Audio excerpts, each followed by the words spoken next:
कि वड्डी ईद आन डई है। चंद दिन रह गए ने, लोग कुर्बानी के जानवर जिहड़े ने वो लै रहे ने और जिन्हां को है ने वो वेचण डे ने। ते वड्डी ईद ते हर माड़े घर नूं आस हुंदी है कि चलो साडे घर भी गोश्त आएगा, असीं भी खावांगे। ते जिन्हां दोस्तां ने कुर्बानियां करनियां ने उन्हां दे नां जी पैगाम है, जिथे जिथे मैनूं सुनन डे हो वेखण डे हो उन्हां वास्ते पैगाम है वे कि कुर्बानी जो करो तो अपने जनाब इर्द गिर्द जिहड़े गरीब लोग रहिंदे ने उन्हां दा खास ख्याल रखना है। सिर्फ सलाम दुआवां दे विच टाइम नहीं कढ देना कि सलाम दुआ भुगतानी है, जिन्हां कीता उन्हां घर भी भेज दिता ते जिन्हां छोटा कीता उन्हां घर वड्डा भेज दिता, जिन्हां वड्डा कीता उन्हां छोटा उन्हां दे घर छोटा भेज दिता। ऐसा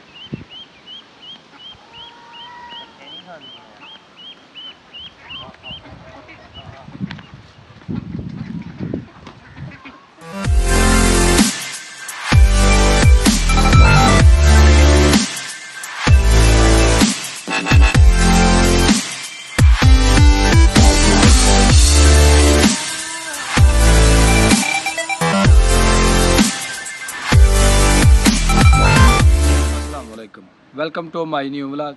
मैं तुहाडा दोस्त सुल्तान शेख पंजाब के खूबसूरत संती शहर सियालकोट तो पिंड है जी पूरब कलेर और तुसीं वेखण दे मेरा यूट्यूब चैनल अपना पंजाबी व्लॉग।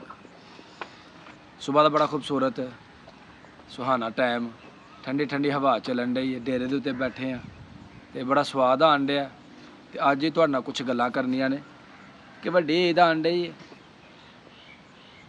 चंद दिन रह गए ने, लोग कुर्बानी के जानवर जिहड़े ने वो लै रहे ने और जिन्हां को है ने वो वेचण डे ने। ते वड्डी ईद ते हर माड़े घर नूं आस हुंदी है कि चलो साडे घर भी गोश्त आएगा, असीं भी खावांगे।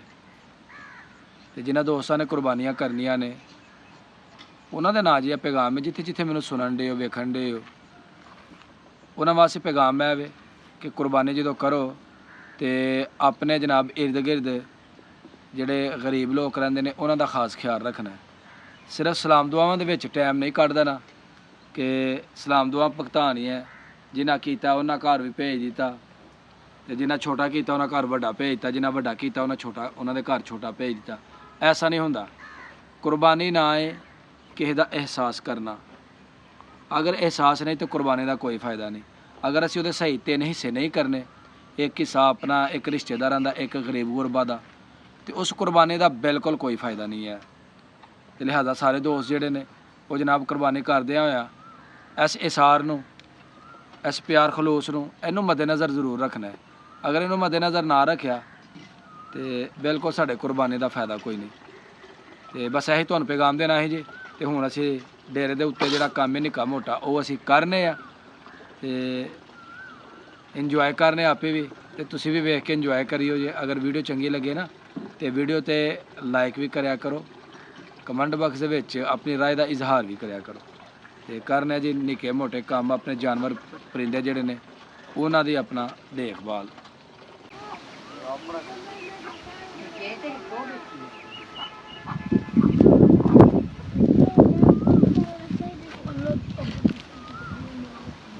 Kina parpuren ulu bese.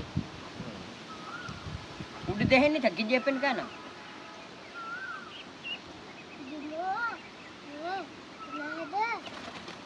Cak karo. अगर ये ना काम करो चलो जी बेचो। ना बिया ना फरी बंद कर दिया अब एक काल कानी पकड़िया। इको का भी उसको पकड़ी छोड़ दे।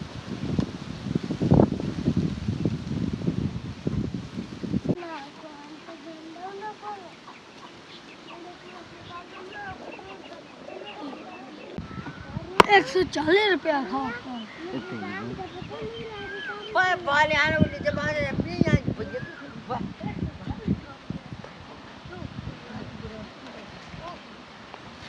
तैयबा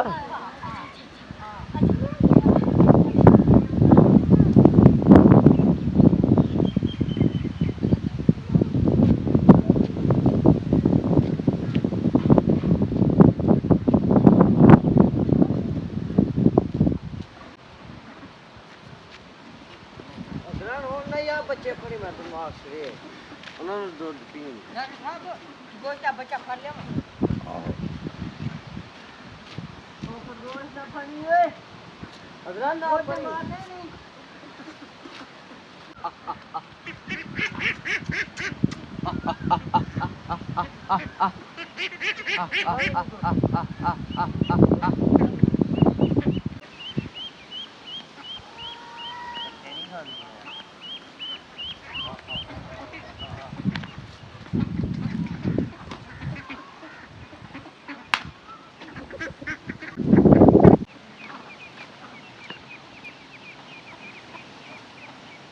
इधर कर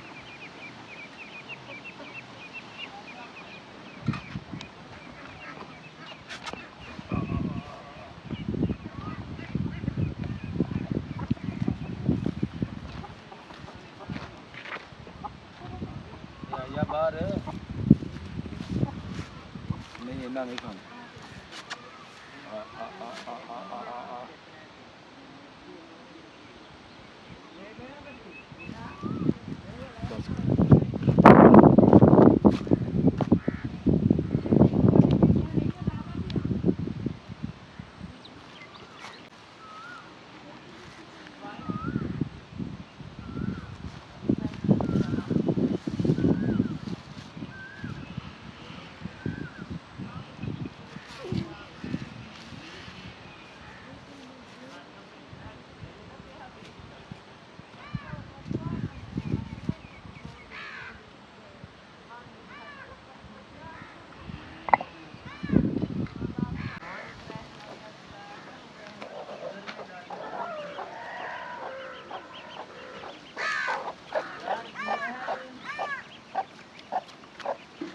हमदा पिया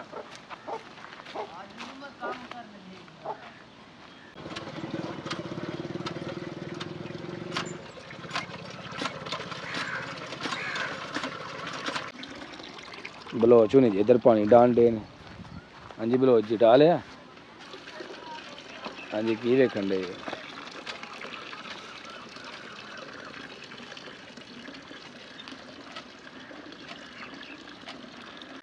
अज दी वीडियो जी हो गई है मुकम्मल डेरे दे उत्ते सुबह सुबह आए डेरे दे उत्ते जेह्ड़े निक्के मोटे कम्म ने ओह कीते और जेह्ड़ा ईद दा तुहानूं पैगाम दित्ता वे ओहदे ते अमल जेह्ड़ा ना जरूर करना है ते सब दा ख्याल रखना है उम्मीद करांगा अज दी वीडियो तुहानूं अच्छी लगी होएगी अगर वीडियो लगे अच्छी वीडियो नूं लाइक करना है कमेंट बॉक्स दे विच अपनी हाज़री लगवानी है ते जेह्ड़े दोस्त चैनल ते नए ने ओह जल्दी जल्दी चैनल नूं सबसक्राइब कर लो ताकि आने वाली वीडियो तुहाडे तक बर वक्त पहुँचती रहे मैनूं दवो इजाज़त हमेशा खुश रहो आबाद रहो अल्लाह हाफिज़।